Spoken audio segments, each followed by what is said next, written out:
தமிழ் தடம் நேயர்களுக்கு வணக்கம். இன்று நம்மோடு உரையாட ஊடகவியலாளர் திரு கேப்ரியல் அவர்கள் இணைந்திருக்காங்க. வாங்க பேசலாம். வணக்கம். வணக்கம். தக்லைஃப் படம் ரிலீஸ் ஆயிருக்கு. பெரிய வரவேற்பு பெறாத ஒரு படமாக மாறி இருக்கு. ஆனா கர்நாடகாவில் அந்த படம் இன்னும் ரிலீஸ் ஆகாத ஒரு சூழல் தான் இருக்கு. ஆனா இது பற்றியான பேசுபொருள் எங்கேயும் எழுந்த மாதிரி தெரியல. காரணம் தக்லைஃப் பெரிய வெற்றி பெற்றிருந்தா மேபி அந்த கேள்வி எழுந்திருக்கும். அது தோல்வி அடைந்ததுனால அந்த கேள்வி எழாம போயிடுச்சு. ஆனா இதுக்குள்ள ஒரு அரசியல் இருக்கு. படம் இந்தியா முழுக்க ரிலீஸ் ஆகும்போது கர்நாடகாவில் மட்டும் ரிலீஸ் ஆகாது பெரிய அரசியல் தான். அதை கண்டுக்காம படம் கடந்து போயிட்டாங்க. ஸோ உங்களுடைய பார்வை என்ன?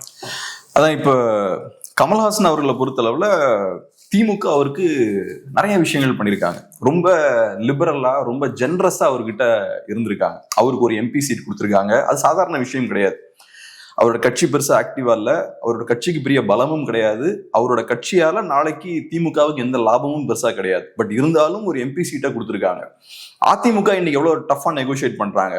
டிஎம்டிகேவுக்கு ஒரு எம்பி சீட் கொடுக்கறதுக்கு அவங்க அவ்வளவு தயங்குறாங்க, கொடுக்கல.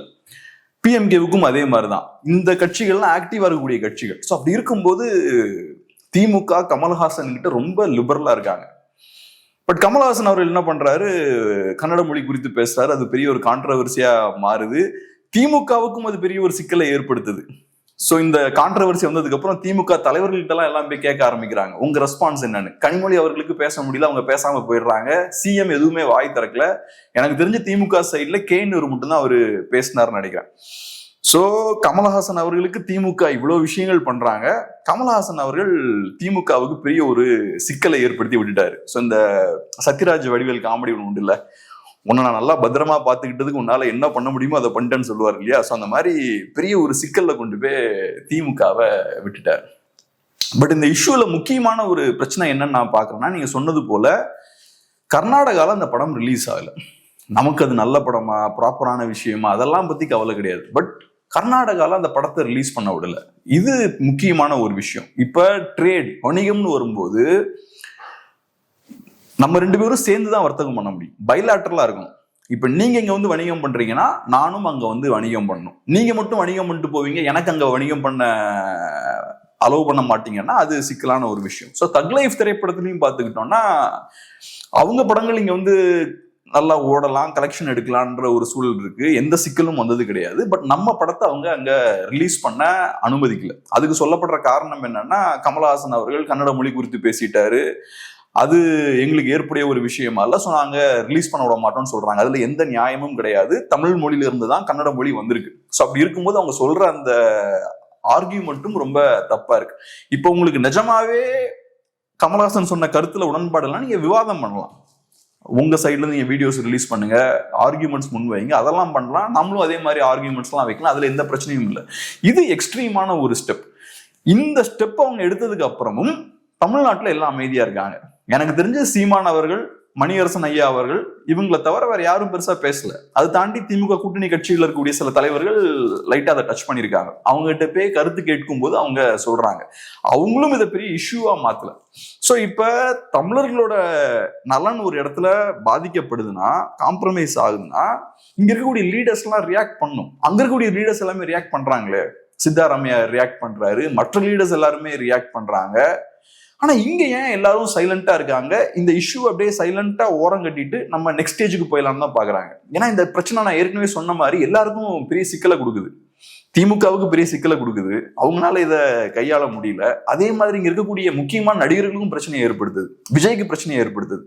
விஜயும் பேசணும்னு மக்கள் எதிர்பார்க்கறாங்க. விஜயும் பேசாம இருக்கா. இன்ஃபேக்ட் நான் என்ன சொல்லுவேன்னா, கர்நாடகாரங்க விஜயை ஃபோர்ஸ் பண்ணணும். உங்களோட ஸ்டாண்ட் என்ன நீங்க சொல்லுங்க, ஏன் சைலண்டா இருக்கீங்க? என்ன உங்க பார்வையில் என்ன, கன்னட மொழி எங்க இருந்தது நீங்க சொல்லுங்க அப்படின்னு அவன் கர்நாடகாரன் அவனை ப்ரெஷர் பண்ணும். ஏன்னா அவன் தானே ரொம்ப சீரியஸான இஷ்யூவா பாக்குறான். சோ அவன் ப்ரெஷர் பண்ணும். அதே மாதிரி இப்ப ரஜினிக்கு இப்ப சிக்கலை ஏற்படுத்துது, ரஜினி எதுவும் பேசாம இருக்காருன்னு. சோ இது எல்லாருக்கும் சிக்கலை ஏற்படுத்தும் போது எல்லாரும் சேர்ந்து சைலண்டா இந்த இஷ்யூவை ஓரமா ஒதுக்கி தள்ளிட்டாங்க. ஆனா இது முக்கியமான ஒரு விஷயம். தமிழர்களோட உரிமை சார்ந்த ஒரு பிரச்சனை. இது நீட்டெல்லாம் நம்ம பேசும்போது தமிழர்களோட உரிமை சார்ந்த பிரச்சனை நம்ம பேசுறோம் இல்லையா, இதுவும் தமிழர்களோட உரிமை சார்ந்த ஒரு பிரச்சனை தான். ஒரு தமிழ் படம் அங்க ரிலீஸ் ஆகாதுன்னா அது என்ன? அது நியாயமான காரணங்கள் இருந்தாலும் பரவாயில்ல. நியாயமா ஏதோ ஒரு தவறான விஷயத்த சொல்லிட்டாங்க, கர்நாடக மக்களுக்கு எதிராக ஏதோ பேசிட்டார் அப்படின்னா ரைட்டு. தமிழ் மொழியில இருந்தா கன்னட மொழி வந்ததுன்றதுல ஒன்றும் தப்பு எதுவும் கிடையாது. அதை காட்டி ரிலீஸ் பண்ண விட மாட்டோம் அப்படின்னு சொல்றது பெரிய ஒரு தவறான விஷயம். இங்க எல்லாரும் ரியாக்ட் பண்ணிருக்கணும். அன்பார்ச்சுனேட்லி யாரும் ரியாக்ட் பண்ணல. முக்கியமான இஷ்யூ எல்லாம் ஓரமா தள்ளிட்டாங்க. இன்ஃபேக்ட் நம்ம பேசுறதுக்கான காரணமும் அதுதான். இந்த இஷ்யூவை பத்தி இப்ப யாருமே பேசல. இன்ஃபேக்ட் இது ஒரு இஷ்யூவாகவும் இன்னைக்கு இல்ல. பட் நம்ம ஏன் பேச வேண்டியது இருக்குன்னா, நம்ம தமிழர்களுக்கு எப்பவுமே மறதி உண்டு. இதை நம்ம மறந்துடுவோம், டக்குன்னு இதை மறந்துடுவோம். இது ஒரு இஷ்யூவே இல்லை, நம்ம கடந்து போயிடுவோம். அப்படி கடந்து போயிடக்கூடாது. முக்கியமான இஷ்யூ தான் அது. இப்போ கர்நாடகாவில் வந்து படம் ரிலீஸ் ஆகல, படம் இப்போ நல்லாவும் இல்லை அப்படின்ற கமெண்ட் இருக்கு. ஸோ இனிமே ரிலீஸ் ஆகி என்ன ஆக போகுது அப்படின்றதுனாலையும் பெரிய ஸ்டெப் எடுக்காம விட்டாங்களோ கமல் அவர்கள். இப்ப படம் நல்லா இல்ல, சரியா ரிவ்யூஸ் இல்ல, ரிலீஸ் பண்ணாலும் பெரிய பணம் எடுத்திருக்காது, அதெல்லாம் இங்க இஷ்யூ இல்லை. இது என்னோட உரிமை சார்ந்த ஒரு விஷயம். ஒரு தமிழ் படம் அங்க ஏன் ரிலீஸ் ஆகல? ரிலீஸ் ஆகிருக்கணும்ல. இப்ப இது ஏன் நான் இது ரொம்ப ஸ்ட்ரெஸ் பண்ணி கேட்கறேன்னா, ஒரு படம் ரிலீஸ் ஆகலன்னா பெருசா ஒன்றும் நஷ்டம் ஒன்றும் தமிழ்நாட்டுக்கு வந்துட போறது கிடையாது. பட் இருந்தாலும் இதை ஏன் நம்ம ஸ்ட்ரெஸ் பண்ணி நம்ம கையில் எடுக்கிறோம்னா, தமிழ்நாட்டை பொறுத்தளவுல ஏதோ ஒரு வகையில நம்ம இழந்துகிட்டே இருக்கோம். பக்கத்துல இருக்கக்கூடிய மாநிலங்கள் கிட்ட நம்ம லூஸ் பண்ணிக்கிட்டே இருக்கோம். இன்னைக்கு பக்கத்துல கூடிய மாநிலங்கள் இருக்கவங்க இங்க வந்து குப்பையை கூட்டிட்டு போக முடியுது, நம்ம போய் அங்க குப்பையை கொட்ட முடியாது. ஸோ அப்ப குப்பை அங்கிருந்து இங்க வரும்போது நம்ம எல்லாம் திராவிடர்களா இருக்கிறோம். எந்த ரெசிஸ்டன்ஸும் இல்ல, வந்து குப்பையை கூட்டிட்டு போயிடுறாங்க. கல் இங்கிருந்து போகும்போதும் திராவிடர்களா. ஆமா. சோ இதே இது நம்ம திராவிடர்களா நம்ம குப்பை எடுத்து அங்க போனோம்னா தமிழ்நாடு பார்டரை தாண்டி நீங்க வரக்கூடாதுன்றதுல ஸ்ட்ரிக்டா இருக்காங்க. சோ அப்ப எல்லா டிரான்சாக்ஷன்லயுமே நமக்கு இழப்பு இருக்கு, அவங்களுக்கு லாபம் இருக்கு. நீங்க சொன்ன மாதிரி கனிம வளங்களா இருக்கலாம், கல்லா இருக்கலாம், எல்லாமே பார்த்தோம்னா ஏதோ ஒரு வகையில நமக்கு நஷ்டம் ஏற்படுத்தக்கூடிய விஷயங்களாகவும் மற்றவங்களுக்கு லாபம் ஏற்படுத்தி தர விஷயங்களாகவும் இருக்கு. அதே போல பொலிட்டிக்கலாவும் நீங்க பாருங்க. இப்ப கர்நாடகாவே எடுத்துக்கிட்டீங்கன்னா, தமிழ்நாட்டு மக்கள் வந்து அங்க தமிழர்கள் அங்க அதிகப்படியா வாழக்கூடிய ஒரு ஸ்டேட். குறிப்பா பெங்களூர்ல எல்லாம் 20% தமிழ்ஸ் அங்க இருக்காங்க. நிறைய தொகுதிகள்ல தமிழ் மெஜாரிட்டி அங்க இருக்கு. ஆனாலும் தமிழ் எம்எல்ஏஸ் அங்க இல்ல.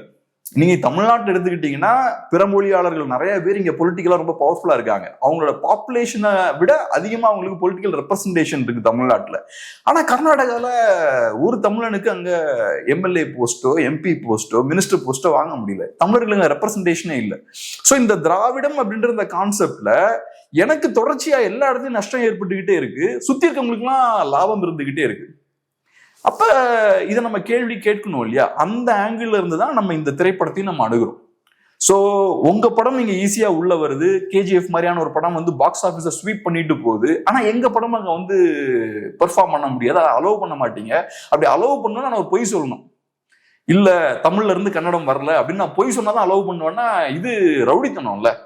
இப்படிப்பட்ட ஒரு ரவுடித்தனம் அங்க நடக்கும்போது நம்ம முதல்வர் அமைதியா இருக்காரு. சித்தாராமையா பேசுறாரு. சித்தாராமையா பேசலாம் கூட பரவாயில்ல, அவர் பேசுறாரு. அப்ப நீங்க ஒரு பதிலடி கொடுக்கணும்ல. இன்னைக்கு கேரளாலையும் சரி, கர்நாடகாலையும் சரி, தமிழ்நாட்டை நம்பிதான் அவங்க இருக்காங்க. நான் எந்த ஆங்கிள்னா பொலிட்டிக்கலா சொல்றேன். திமுகவை நம்பி அவங்க இருக்காங்க. இன்னைக்கு திமுக இல்லைன்னா காங்கிரஸ் பார்ட்டி ஒண்ணுமே கிடையாது. திமுகவுக்கு இந்த பவரை யார் கொடுக்குறா? தமிழ் மக்கள் கொடுக்குறாங்க. சோ அப்படி இருக்கும்போது பாஜகவை நேஷனல் லெவல்ல நீ கவுண்டர் பண்ணணும்னா தமிழ்நாடு ரொம்ப அவசியம், திமுக ரொம்ப அவசியம், திமுக கையில இருக்கக்கூடிய எம்பி சீட்ஸ் ரொம்ப அவசியம். இங்க ஸ்ட்ரென்த் யார் கையில இருக்கப்ப? சித்தாராமையா கையில பலம் அதிகமா இருக்கா? திமுக கையில ஸ்டாலின் கையில பலம் அதிகமா இருக்கா? அந்த பலத்தை ஏன் யூஸ் பண்ண மாட்டேங்கிறீங்க? தமிழ் மக்களுக்காக ஏன் அந்த பலத்தை நீங்க யூஸ் பண்ண மாட்டேங்கிறீங்க? சைலண்டா ஏன் உட்கார்ந்துருக்கீங்க? பலவீனமா இருக்கவன் அவன் யூஸ் பண்றான். அப்ப இங்க இருக்கக்கூடிய லீடர்ஸ் யாருக்காக வேலை பாக்குறீங்க? யாரோட நலனை ப்ரொடெக்ட் பண்றீங்க? தமிழ் மக்களோட நலனை ப்ரொடெக்ட் பண்றீங்களா, அவங்களோட நலனை ப்ரொடெக்ட் பண்றீங்களா? அதே மாதிரிதான் கேரளாவும். உங்களுக்கு தேவை இன்னைக்கு திமுக இல்லைன்னா கம்யூனிஸ்டுகளுக்கு என்ன சீட்ஸ் இருக்கு லோக்சபால? ஒரு ரெப்ரசன்டேஷன் கிடையாது. அப்படி இருக்கும்போது அந்த லெவரேஜை நீங்க யூஸ் பண்ணி வேலையை செய்ய வைக்கணும். அவன் பாட்டுக்கு ஈஸியா வந்து குப்பையை கூட்டிட்டு போறான், நீங்க வேடிக்கை பார்த்துட்டு இருக்கீங்க. சோ இதை நம்ம எப்படி புரிஞ்சுக்கிறது? அப்ப நீங்க எல்லாத்தையும் திராவிடர்களா அணுகுறீங்க, ஆனா சுத்தி இருக்க எல்லாருமே எப்படி அணுகுறாங்க இந்த விஷயத்த? தமிழர்களா உங்களை பாக்குறாங்க. ஆனா நீங்க எதுவுமே பண்ணாம, தமிழர்களோட நலனை ப்ரொடெக்ட் பண்ணாம வேடிக்கை பார்த்துட்டு உட்கார்ந்துருக்கீங்க. தமிழர்கள் உங்க கையில ஏகப்பட்ட பலத்தை கொடுத்துருக்காங்க. தமிழர்கள் இன்னைக்கு பாஜக எதிராக நிக்கிறாங்க. அது உங்களுக்கு பெரிய ஒரு அசர்ட்டா இருக்கு. அந்த அடிப்படையில உங்களுக்கு ஏகப்பட்ட சீட்ஸ் கொடுத்துருக்காங்க. இந்த சீட்ஸ் எல்லாம் யூஸ் பண்ணி நீங்க சுத்தி இருக்கக்கூடிய ஸ்டேட்ஸ் கூட எல்லாம் நெகோசியேட் பண்ணலாம், தமிழர்களோட நலன் நீங்க ப்ரொடெக்ட் பண்ணலாம். அது எதுவுமே பண்ணாம அமைதியா இருக்கீங்க. என்ன பண்றது அப்புறம்? ஓகே, இதை வந்து பெரிய அரசியலாக திமுக மாத்திர ஓகே, ஆனா அதிமுக வச்சு இதை மாத்திருக்கணும். நிறைய இடங்கள்ல வந்து அதிமுக கோட்டை விட்டுக்கிட்டே இருக்காங்க. அவங்களுக்கு அரசியல் பண்ணக்கூடிய இடங்கள்ல எல்லாமே கோட்டை விட்டுட்டே இருக்காங்க. அதுல குறிப்பாக பார்க்க வேண்டிய இடம் அப்படின்றது வந்து கமல் சொன்ன இந்த இஷ்யூ. இதுல வந்து ஏதாவது ஒரு இஷ்யூ, ஏதாவது கொஞ்சம் அதிமுக பேசியிருந்தா கூட இது கொஞ்சம் பெருசாக மாறி இருக்க வாய்ப்பு இருக்கு. ஆனா அவங்களுக்கு பெனிஃபிட் இருந்துமே இதுல பேசாம அமைதியாக இருந்தாங்க. என்ன காரணம்? எப்படி நீங்களே சொல்லுங்க, இந்த ஒரு இஷ்யூ தானா பேசாம இருக்காங்க அவங்க? நிறைய இஷ்யூ இருக்கு. சோ இதுவுமே ஒரு இஷ்யூ தானே. அதுல அவங்களுக்கு ஏகப்பட்ட இஷ்யூஸ் இருக்கு. எல்லா இஷ்யூஸும் நடக்கும்போது அமைதியா இருக்காங்க. தமிழ்நாட்டுல கள்ளச்சாராயம் குடித்து 60 பேருக்கு மேல இறக்குறாங்கன்னு நினைக்கிறேன், உயிரிழக்கிறாங்க. ஏறக்குறைய 70 பேர் உயிரிழக்கிறாங்க. எவ்வளவு பெரிய இஷ்யூங்க அது? சாதாரண விஷயமா அது? சாதாரணமா மதுபானம் குடித்து இவ்வளவு பேர் இறக்குறாங்க. ஒன்னும் பெரிய கிரைம் எல்லாம் இல்ல, சாதாரண விஷயம். கொஞ்சம் சந்தோஷமா இருக்கலாம்னு சொல்லிட்டு மதுபானம் குடிக்கிறாங்க, இவ்வளவு பேர் இறக்குறாங்க. இதை கூட அவங்களால கேட்க முடியல. யுக்ரைன் போர்ல கூட ஒரு நாள் 70 பேர் சாக மாட்டாங்க, அங்க போர் நடந்துட்டு இருக்கு. இப்படிப்பட்ட ஒரு இன்சிடென்ட் நடக்கும்போது கூட அதை பெரிய ஒரு பொலிட்டிக்கல் இஷ்யூவா மாத்த முடியல. இன்னைக்கும் பாருங்க, கஸ்டோடியல் டெத்ல எவ்வளவு பேர் இறந்துட்டு இருக்காங்க. திமுக ஆட்சியில நிறைய பேர் இறந்துருக்காங்க, இவங்களால எதுவும் பண்ண முடியல. நீட் இஷ்யூ எடுத்துக்கோங்க, எவ்வளவு பெரிய ஒரு சிக்கல்ல இருக்காங்க திமுக. என்னெல்லாம் பேசினாங்க, இன்னைக்கு டக்குன்னு ரிவர்ஸ் போறாங்க. உங்க கையில அப்படியே லட்டு மாதிரி ஒரு இஷ்யூ இருக்கு, எதுவும் உங்களால பண்ண முடியல. இப்பதானே போய் நீங்க பாஜக கூட்டணி வச்சீங்க, இதுக்கு முன்னாடி கூட்டணி எல்லாம் இல்லையே. போட்டு வெளுத்து வாங்கியிருக்க வேண்டாம். 4 வருஷமா எதுவுமே பண்ணல. இப்ப எலெக்ஷன் கிட்ட வந்ததுக்கு அப்புறம் வந்து அதிமுக பேசுறாங்க. சோ இப்ப அதிமுகவை பொறுத்தளவுல ஒரு முக்கியமான விஷயம் நம்ம புரிஞ்சுக்கணும். நீங்க எதிர்கட்சியா இருக்கீங்க, நாளைக்கு ஆளுங்கட்சியா மாறணும் அப்படின்ற ஆசை உங்களுக்கு இருக்கு. ஆளுங்கட்சியா நீங்க வரணும்னா எந்த அடிப்படையில மக்கள் உங்களை ஜட்ஜ் பண்ணணும்? எதிர்கட்சியா நீங்க எப்படி செயல்பட்டிருக்கீங்க, எதிர்கட்சியா நீங்க ஒழுங்கான எதிர்கட்சியா இருந்தீங்களா, அதை பேஸ் பண்ணி தான் மக்கள் வந்து உங்களுக்கு வாய்ப்பு கொடுக்கணுமா கொடுக்க கூடாதான்னு முடிவு பண்ணணும், இல்லையா? அப்படிதான் இருக்கணும். இன்ஃபேக்ட் நான் என்ன சொல்லுவேன்னா, ஒரு எதிர்கட்சி ஒழுங்கா எதிர்கட்சிக்கான அந்த வேலையை சரியா செய்யலைன்னா ஆளும் கட்சியா ஆகிறதுக்கான தகுதி அந்த கட்சி கிடையாது. அந்த வகையில அதிமுக தமிழ் மக்களை ஏமாத்திருக்காங்க. 4 வருஷமா எதுவுமே பண்ணல. அவங்களோட இந்த 4 வருஷ செயல்பாடை வச்சு பார்க்கும்போது ஆளுங்கட்சியா இருக்கிறதுக்கான தகுதியே கிடையாது. இபிஎஸ் அவர்கள் ஏடிஎம்கே என்ன பண்ணிட்டாங்க? இப்பவும் பாருங்க, இபிஎஸ் தான் பேசிட்டு இருக்காரு.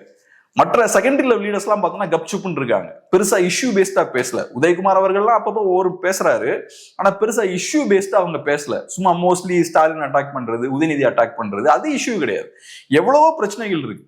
சோ இந்த மாதிரி இந்த லாஸ்ட் ஒரு 4 இயர்ஸ்ல ஏகப்பட்ட தவறுகளை திமுக பண்ணிட்டு இருக்காங்க. அந்த தவறுகள் எதையுமே கையில எடுத்து பெருசா அரசியல் பண்ணாம, மக்களுக்கு விழிப்புணர்வு எதுவும் ஏற்படுத்தாம அதிமுக அப்படின்ற அந்த கட்சி பார்த்தோம்னா சைலண்டா உட்கார்ந்துட்டு இருக்காங்க. அவங்களோட ஒரே நோக்கம், நாங்க 4 வருஷம் அமைதியா இருப்போம், 5வது வருஷம் நாங்க அதிகாரத்துக்கு வரணும், நீங்க என்ன சிஎம் ஆக்கிடணும். நம்ம எதுக்கு ஆகணும்? அப்படி நீங்க ஒரு ஆன்டி இன்கம்பன்சி மட்டும் வச்சு ஆட்சிக்கு வர முடியாதுன்றீங்க. ஆன்டி இன்கம்பன்சி வானத்துல இருந்தா விழுவும், நீங்க தாங்க கிரியேட் பண்ணணும். அதை எதிர்கட்சியோட வேலையே அதுதானே.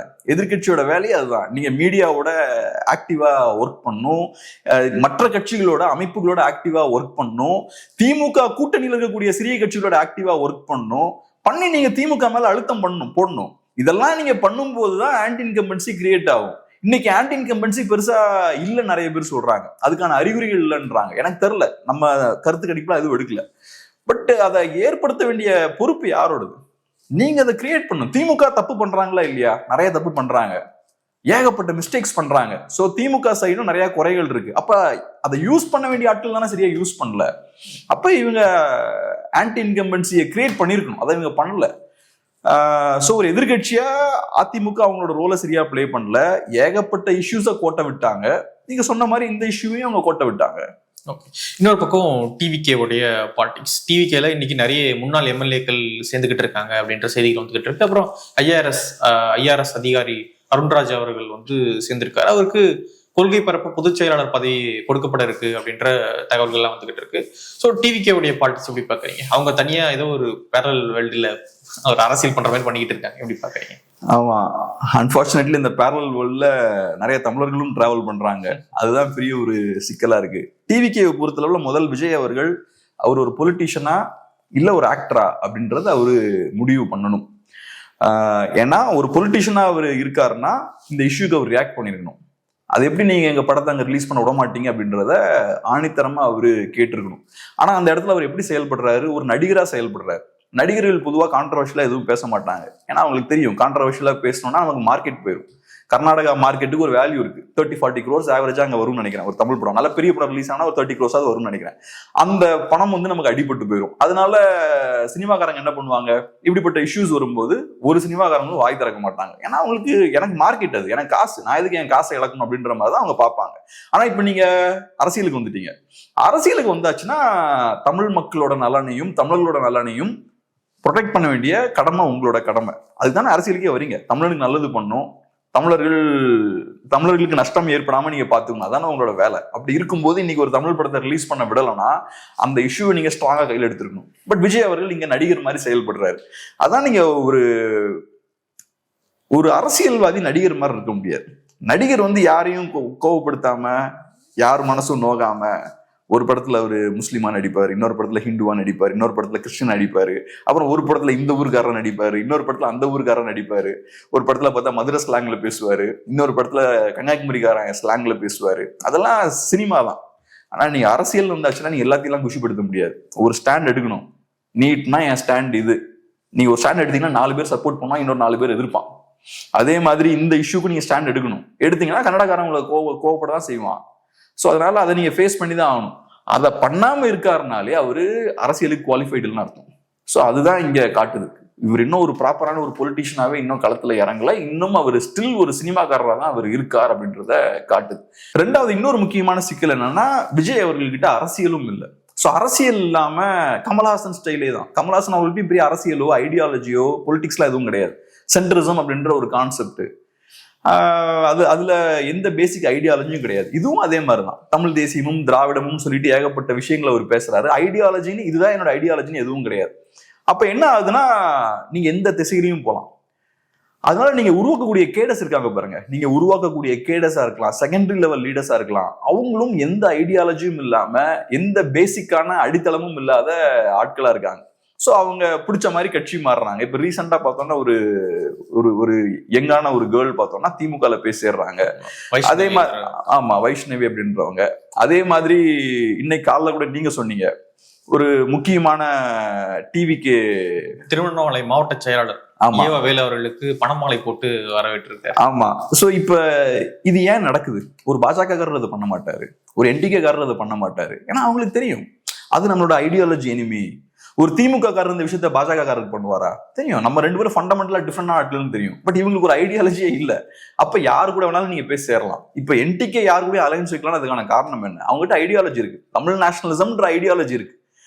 அந்த ஐடியாலஜி உங்களை அலோவ் பண்ணாது, கூட்டணி வைக்கிறதுக்கு அலோவ் பண்ணாது. நீ எப்படி ஒரு திராவிட கட்சியோட கூட்டணி வைப்பேன், அந்த ஐடியாலஜி உங்களை கேள்வி கேட்கும். அதை மீறி நீங்க கூட்டணி வச்சீங்கன்னா கட்சிக்காரங்க உங்களை கேள்வி கேட்பாங்க. சோ உங்களுக்கு ஐடியாலஜி இல்லைன்னா நீங்க யாரு கூட வேணாலும் போய் சேரலாம். நீங்க ஏவா வேலோட போய் க்ளோஸா இருக்கலாம். நீங்க திமுகவை எதிர்த்து ஒரு கட்சியை ஆரம்பிச்சுட்டு அப்புறம் திமுக கூட போய் சேர்ந்துக்கலாம். இந்த கூத்தெல்லாம் நீங்க அடிக்கலாம். இது எம்என்எம்முக்கும் இது பொருந்தும். எம்என்எம்லயும் அதே மாதிரிதான். எனக்கு ஆச்சரியமா இருக்கு. இப்ப ஒரு வீடியோ நம்ம ஃபர்ஸ்டே பண்ணோம், எம்என்எம்மோட அந்த பொலிட்டிக்கல் பல்ட்டியை பத்தி நம்ம பேசியிருந்தோம். எப்படி திமுக எதிர்ப்புல இருந்து இன்னைக்கு திமுகலயே போய் சேர்ந்துட்டார் அப்படின்ற விஷயத்த. அது கமெண்ட்ஸ் பார்க்கும்போது ட்விட்டர்ல எனக்கு சில கமெண்ட்ஸ் எல்லாம் வந்திருந்தது. ஏன் மற்ற கட்சிகள்லாம் போய் திமுகவோட கூட்டணி வைக்கலாம், எங்க கட்சி வைக்க கூடாது அப்படின்னு கேட்கிறாரு ஒருத்தர். எனக்கு அது நிஜமாவே சர்ப்ரைசிங்கா இருந்தது. அவருக்கு ஐடியாலஜின்ற கான்செப்டை பத்தின சுத்த புரிதலே இல்லை. அவருக்கு ஐடியாலஜின்ற கான்செப்டை பத்தின கொஞ்சம் புரிதல் இருந்தா கூட இப்படி கேட்க மாட்டார். நீங்க என்னன்னு சொல்லி ஆரம்பிச்சீங்க, இப்ப எங்க போய் நிக்கிறீங்க? சோ அவங்களுக்கு ஐடியாலஜி இல்லாதனால நான் எங்க வேணாலும் பேசி வருவேன், நீ ஏன் அதை கேட்கிற அப்படின்ற ஒரு விஷயம் இருக்கு. சோ அதனால இந்த நடிகர்கள் உருவாக்குன கட்சிகளால எனக்கு தெரிஞ்சு தமிழர்களுக்கு ஒரு பிரயோஜனமும் கிடையாது. முன்னாடி நான் கேட்ட மாதிரி IAS அதிகாரி அருண்ராஜ் அவர்கள் டிவிக்கில சேர்ந்திருக்காங்க. அதுக்கப்புறம் சில முன்னாள் எம்எல்ஏக்களும் சேர போறாங்க அப்படின்ற தகவல்கள்லாம் வந்துகிட்டு இருக்கு. நீங்க டிவிக்கு மேல் நம்பிக்கை இல்லை, மக்கள் நம்ப வேண்டாம் அப்படின்ற மாதிரி சொல்றீங்க. ஆனா இவ்வளவு பேர் படையெடுக்கிறாங்க அந்த கட்சியில சேர. நல்ல முன்னாள் எம்எல்ஏக்களாக இருந்தவங்க, அதிகாரிகளாக இருந்தவங்க எல்லாம் சேர்றாங்க போய். சோ இது எப்படி நடக்குதுன்னு நினைக்கிறீங்க? ஒண்ணு, விஜய் அவர்கள் பெரிய ஒரு ஸ்டார், அதுலலாம் எந்த மாற்று கருத்தும் கிடையாது. அவர் ஏற்படுத்தக்கூடிய இம்பாக்ட் இருக்கு இல்லையா, தாக்கம் இருக்கு இல்லையா, அதுவும் பெரிய அளவுல தான் இருக்கும். கமல்ஹாசனை விடவும் பெரிய லெவல்ல தாக்கத்தை ஏற்படுத்த போறார். அவருக்கு அந்த ஸ்ட்ரென்த் டெஃபினட்டா இருக்கு. பெரிய ஒரு மேசிவ் ஸ்டார், தமிழ்நாட்டிலே பிக்கஸ்ட் ஸ்டார் அவர். ஸோ கமல்ஹாசன் அவர்கள் கட்சி ஆரம்பிக்கும் போதும் நிறைய பேர் அவர் கட்சியில போய் சேர்றாங்க, முக்கியமான ஆட்கள் எல்லாம் போய் சேர்றாங்க. அதே மாதிரி இப்ப விஜய் அவர்கள் கட்சி ஆரம்பிக்கிறாரு, இதுலயும் நிறைய பேர் போய் அந்த கட்சியில போய் சேர்றாங்க. பட் இப்போ நம்ம கம்பேர் பண்ணி பார்ப்போம். இப்ப கமல்ஹாசன் அவர்கள் கட்சி ஆரம்பிக்கும் போது நிறைய பேர் போய் சேர்ந்தாங்கல்ல, அது ஆன்டி டிஎம்கே பிளாட்ஃபார்ம்ல தான் அந்த கட்சி நீங்க ஆரம்பிக்கிறீங்க, நிறைய பேர் அந்த கட்சியில போய் சேர்றாங்க. இப்ப அந்த கட்சிக்காரங்க எங்க இருக்காங்க? மோஸ்ட்லி கமல் கட்சியில போய் சேர்ந்தவங்க எல்லாம் திமுக போய் சேர்ந்துட்டாங்க. தலைவரும் இப்ப திமுக கூட தான் ஐக்கியமாயிருக்காரு. சோ அப்ப இது எப்படி நம்ம புரிஞ்சுக்கிறது? திமுகவை எதிர்த்து ஒரு கட்சியை ஆரம்பிக்கிறீங்க, அந்த கருத்தியலை முன்வைத்து நிறைய பேரை உள்ள சேர்க்கிறீங்க, இப்ப நீங்க எல்லாம் சேர்ந்து அங்க பஞ்சா அங்க போய் திமுகலயே போய் ஐக்கியம் ஆயிட்டீங்க. இது எப்படி புரிஞ்சுக்கிறதுனா, ஐடியாலஜியே இல்லாத ஒரு கூட்டத்தை அவங்க உருவாக்குறாங்க. அந்த கூட்டம் பார்த்தோம்னா அதுக்கப்புறம் கமல்ஹாசனோட அந்த ஃபேமை யூஸ் பண்ணி அவங்களுக்கு ஒரு எக்ஸ்போஷர் கிடைக்குது. அதை யூஸ் பண்ணி அப்புறம் கமர்ஷியல் திராவிட கட்சிகள்லயே போய் சேர்ந்துடுறாங்க. Simple as that. அதேதான் இப்ப ஏற்கனவே நடக்க ஆரம்பிச்சிருச்சு. ஒரு அந்த நீங்க சொன்ன அந்த கேர்ள் வந்து வைஷ்ணவி வந்து டிவிகேல ஜாயின் பண்றாங்க, ஒரு ஃபேம் பப்ளிசிட்டி எல்லாம் கிடைக்குது, நிறைய விஷயங்கள் எல்லாம் பேசுறாங்க. அதுக்கப்புறம் அதை யூஸ் பண்ணி அவங்க ஓகே நெக்ஸ்ட் ஸ்டேஜ் போயிடலாம், எலெக்ஷன் வரைக்கும் இதுக்கு வெயிட் பண்ணணும், டக்குன்னு இப்ப போய் ஸ்பீடா போய் சேர்ந்துடலாம் அப்படின்னு போய் அங்க போய் சேர்ந்துட்டாங்க. இதுல வந்து பெரிய இஷ்யூ பேஸ்டாலாம் உங்களுக்கு பெரிய கான்ட்ரடிக்ஷன் எல்லாம் கிடையாது. எனக்கு இந்த இஷ்யூ அவங்க ஹேண்டில் பண்ண விதம் பிடிக்கல, அந்த இஷ்யூ ஹேண்டில் பண்ண விதம் பிடிக்கல, அப்படிலாம் இஷ்யூ பேஸ்டா நீங்க விஷயங்களை அணுகக்கூடிய ஆளா இருந்தீங்கன்னா நீங்க ஃபர்ஸ்டே போய் டிவிக்கு சேர மாட்டீங்க. டிவிக்கு ஒன்னும் இஷ்யூ பேஸ்டா எல்லாத்தையும் அப்ரோச் பண்ணக்கூடிய பார்ட்டி கிடையாது. இந்த இஷ்யூவை நம்ம ஹிஸ்டாரிக்கலாவும் பார்க்க வேண்டிய ஒரு தேவை இருக்கு. கடந்த 30-40 ஆண்டுகளாவே திராவிட கட்சிகள் ஐடியாலஜியை கொஞ்சம் கொஞ்சமா அவங்க கொண்டுட்டாங்க. பொலிட்டிக்ஸ்ல இருந்து ஐடியாலஜியை செப்பரேட் பண்றாங்க. அதுக்கான காரணம் என்னன்னா, அவங்களோட வாரிசுகளை உள்ள கொண்டு வராங்க. அப்படி வாரிசுகள் எல்லாம் உள்ள கொண்டு வரும்போது நீ ஐடியாலஜி எல்லாம் பேச முடியாது. நேச்சுரலா இப்ப என்ன ஆகும், உங்க வாரிசுகளை யார் ஏத்துக்கிறாங்களோ அவங்களுக்கு தான் நீங்க முக்கியத்துவம் கொடுப்பீங்க இல்லையா? ஐடியாலஜியை ஸ்ட்ராங்கா பின்பற்றக்கூடியவன் வாரிசு அரசியல ஏத்துக்க மாட்டான். ஸோ கண்டிப்பா பிரச்சனை எல்லாம் பண்ணிருப்பாங்க. அவங்களெல்லாம் நீங்க ஓரமா ஒதுக்கி வைக்க ஆரம்பிக்கிறீங்க, ஐடியாலஜி பேசுறவங்க எல்லாம் ஒதுக்க ஆரம்பிக்கிறீங்க, உங்க வசதிக்கு ஏற்ற மாதிரி செயல்படுறவங்கள வளர்த்து விடுறீங்க. இந்த விஷயம் பாத்தீங்கன்னா ஒரு 30-40 இயர்ஸா நடந்துகிட்டே இருக்கு. ஸ்லோவா ஐடியாலஜி அப்படின்ற அந்த கான்செப்டே பார்த்தோம்னா தமிழ் அரசியல்ல இருந்து மெதுவா ஓரம் கட்டப்படுது. இன்னைக்கு நம்ம ஐடியாலஜி எல்லாம் பேசணும்னா நம்ம கிட்டே கேட்கறாங்க, ஐடியாலஜி எல்லாம் ஒண்ணும் கிடையாதுங்க, திமுக ஐடியாலஜி ஜெயிக்கிறாங்க, ஐடியாலஜி எல்லாம் இல்லாமலும் ஜெயிச்சிடலான்ற மாதிரி டிவிக்கு நண்பர்கள் எல்லாம் கேட்கறாங்க. கமெண்ட்ஸ் எல்லாம் பார்க்கும்போது நிறைய பேர் கேட்கறாங்க. ஸோ அதுக்கான காரணமே என்னன்னா, ஒரு 30-40 இயர்ஸாவே ஐடியாலஜி அப்படின்ற அந்த கான்செப்டே குழி தோண்டி புதைச்சிட்டாங்க. ஸோ இன்னைக்கு நம்ம ஐடியாலஜி பத்தி பேசணும்னா கூட அந்த புரிதலை ஏற்படுத்துறதுன்றது ரொம்ப கஷ்டமா இருக்கு. ஸோ அப்படி இருக்கும்போது இப்ப புதுசா நடிகர்கள்லாம் வராங்க இல்லையா, அவங்க இன்னும் அபத்தமா செயல்படுறாங்க. ரஜினி அவர்களா இருக்கட்டும், கமல் அவர்களா இருக்கட்டும், விஜய் அவர்களா இருக்கட்டும், இவங்களுக்குலாம் ஐடியாலஜின்ற எதுவுமே இல்லை. திமுகவாவது கட்சி ஆரம்பிக்கும் ஐடியாலஜி இருந்தது, அதிமுகவுக்கு இருந்தது, பாஜகவுக்கு இருக்கு, டிவிக்கு என்டிகேவுக்கு இருக்கு. பட் இந்த நடிகர்களுக்கு பாத்தீங்கன்னா எந்த ஐடியாலஜியும் கிடையாது. சென்டரிசம்னு ஒரு கான்செப்ட் சொல்றாரு, அது என்னன்னு அவருக்கும் தெரியாது, நமக்கும் தெரியாது. அப்புறம் ரஜினி அவர்கள் ஆன்மீக அரசியல்ன்றார், தெரியல அதெல்லாம் எப்படி டிஸ்டிங்விஷ் பண்ணுவாங்க என்னன்னு நமக்கு ஒண்ணுமே புரியல. அதே மாதிரிதான் விஜயும், அவர் சொல்ற அரசியலும் பார்த்தோம்னா எதுக்குள்ளயும் நம்ம ஃபிட் பண்ணவே முடியாது. அப்படி ஒரு அரசியல், ஊர்ல இருக்க எல்லாமே எனக்கு ஓட்டு போடணுன்ற மாதிரி ஒரு ஐடியாலஜி அவர் ஃபிக்ஸ் பண்றாரு. ஸோ இந்த மாதிரி பண்ணும்போது என்னன்னா, இது நெக்ஸ்ட் ஸ்டேஜுக்கு போயிருச்சு. ஃபர்ஸ்ட் இந்த திராவிட கட்சிகள் ஐடியாலஜியை பலவீனப்படுத்துறாங்க, அரசியல்ல இருந்து ஐடியாலஜி அப்புறப்படுத்துறாங்க. இவங்க கொஞ்சம் கூட ஐடியாலஜியே இல்லாம, எந்த ஒரு ஐடியாலஜிக்கல் ஃபவுண்டேஷனும் இல்லாம பொலிட்டிக்ஸை இன்னும் அடுத்த லெவல் வீழ்ச்சிக்கு இவங்க எடுத்துட்டு போறாங்க. அப்படி ஆகும்போது இந்த நடிகர்களுக்காக நிறைய பேர் கட்சிக்குள்ள வராங்க, அவங்களுக்கும் ஐடியாலஜி கிடையாது. இந்த கட்சிக்கு ஐடியாலஜி தான் அதை பேஸ் பண்ணி வருவான், இந்த கட்சிகளுக்கு ஐடியாலஜி இல்லை. ஸோ உள்ள வரவனும் பார்த்தோம்னா ஐடியாலஜி இல்லாம உள்ள வராங்க. அதை நியாயப்படுத்தியும் பேசுறாங்க டிவிலலாம். உங்களுக்கு ஐடியாலஜி இல்லையான்னா அதெல்லாம் பார்க்காதீங்க சார், எங்கிட்ட 20% ஓட்டு இருக்கு சார் அப்படின்றாங்க. நீ 20% வச்சுக்கோ, 30 வச்சுக்கோங்க, ஐடியாலஜி இல்ல, நீ களத்துல இறங்கி எதுவும் பண்ண மாட்டேங்கிற, அரசியல் ரீதியா ஆக்டிவா இல்ல, அதெல்லாம் கண்டுக்க மாட்டேங்கிறாங்க. சும்மா 20% ஓட்டு 30% ஓட்டு, நாங்க இந்த கருத்து கணிப்புல அப்படி வாங்கியிருக்கோம், அந்த கருத்து கணிப்புல இப்படி வாங்கியிருக்கோம், இப்படி பேசிட்டு தெரியுறாங்க. ஸோ இது இன்னும் பெரிய ஒரு வீழ்ச்சியை நோக்கி நம்ம சொசைட்டியை வந்து எடுத்துட்டு போகுது. நம்மளோட வேலை என்னவா இருக்கணும்னா, மக்களை அரசியல் மயப்படுத்தணும், ஐடியாலஜிக்கலான புரிதல் ஏற்படுத்தணும், இஷ்யூ பேஸ்டான புரிதல் ஏற்படுத்தணும். பட் இந்த நடிகர்கள் வந்ததுக்கு அப்புறம் பார்த்தோம்னா இஷ்யூஸ் எல்லாத்தையும் ஓரமா தள்ளிட்டு அவங்களுக்கு இண்டிவிஜுவலா ஒரு பெரிய ஒரு புகழ் வெளிச்சம் கிடைக்குது. இஷ்யூ பேஸ்டா இல்லாம வெறுமனே இந்த நம்பர் பேஸ்டா, எலக்டோரல் சீட் பேஸ்டா அவங்க எலெக்ஷனை கொண்டு போறாங்க. இந்த பெர்சன்டேஜ், அந்த சீட்ஸ், அந்த மாதிரி கொண்டு போறாங்க. இது ஒரு பெரிய சிக்கல் தான். பட் ஏதோ ஒரு பாயிண்ட்ல சொசைட்டிக்கு நெக்ஸ்ட் ஸ்டேஜுக்கு மூவ் ஆக வேண்டிய தேவை ஏற்படும். பிரச்சனைகள் வரும்போது பிரச்சனைக்கான தீர்வை யார் கொடுப்பாங்க? அரசியல்வாதிகளும் தலைவர்கள் தானே கொடுக்கணும். அந்த ஒரு தேவை கண்டிப்பா வரும். ஏன்னா இந்த நான் சொன்ன மாதிரி லாஸ்ட் 20, 30, 40 இயர்ஸா விட்டு தமிழ்நாட்டை கொள்ளை அடிச்சிருக்காங்க. அப்படி இருக்கும்போது இப்படியே போயிட்டு இருக்க முடியாது. எவ்வளவுதான் தமிழ் மக்களால தாக்கு பிடிக்க முடியும்? ஏதோ 90ஸ்ல எக்கானமி க்ரோ ஆனதுனால நம்ம தப்பிச்சிட்டோம். இந்த குளோபலைசேஷன் அது இதுன்னு வந்தனால ஐடி இண்டஸ்ட்ரி எல்லாம் உள்ள வந்துச்சு. அதனால ஒரு சைட்ல அரசியல்வாதி நல்லா வளர்ந்தாங்க பண ரீதியா, இன்னொரு சைட்ல மக்களும் ஓரளவு தாக்கு பிடிச்சிட்டாங்க. இப்ப அதெல்லாம் ஒரு முடிவுக்கு வந்துருச்சு. ஸோ இதே மாதிரி வண்டி நகர்ந்துகிட்டே இருக்காது. அப்ப புதுசா இன்னொரு மாற்றம் ஏற்படுத்த வேண்டிய புது ஒரு அரசியல் சக்தியை உருவாக்க வேண்டிய தேவையெல்லாம் ஏற்படும். புது அரசியல் சக்திகள் வளர வேண்டிய தேவையெல்லாம் ஏற்படும். அது வரும்போது அப்ப ஐடியாலஜி எல்லாம் தேவை.